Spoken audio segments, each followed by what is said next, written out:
আজকে দুপুরবেলা থালিটা সাজিয়ে নেওয়া যাক। তো প্রথমে নিলাম গরম গরম সাদা ভাত, আর সাথে নিয়ে নিলাম দুটো মাখা। একটা নিয়েছি বীজ কলা আর আলু মাখা, যেটা ভাজা পেঁয়াজ দিয়ে ভাজা লঙ্কা দিয়ে মেখেছিলাম, আর একটা কাঁচা লঙ্কা কাঁচা তেল দিয়ে মেখেছিলাম মিষ্টি কুমড়ো, যেটা সেদ্ধ করে মাখা হয়েছিল। আর সাথে ছিল একদম মচমচে ডিমওয়ালা পুঁটি মাছ ভাজা। পুঁটি মাছে খুব একটু কাঁটাগুলো শক্ত শক্ত হয়, খুব একটা খেতে না ভালো লাগলেও কিন্তু একটুখানি মাছটা নিলাম 2 পিসের মতো। আর সাথে ছিল চালখা মাছ, আরও বিভিন্ন ধরনের ছোট ছোট মাছের একদম কষিয়ে একটু ঝাল হয়েছিল সরু সরু আলু দিয়ে। আর এই রান্নাটা কিন্তু অনেক দিন পরে খেলাম, সেই ছোট্টবেলা কিন্তু এরকম টাইপের ঝাল বানাতো।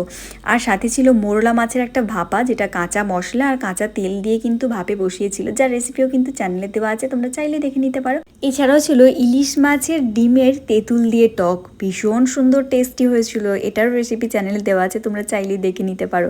সবথেকে আজকের মেনুতে পছন্দের খাবার হলো ইলিশ মাছের ডিমের টক, আর এই মাছের সরু সরু আলু দিয়ে এই ঝালটা ভীষণ পছন্দের। থালিটা ভালো লাগলে কিন্তু সাবস্ক্রাইব।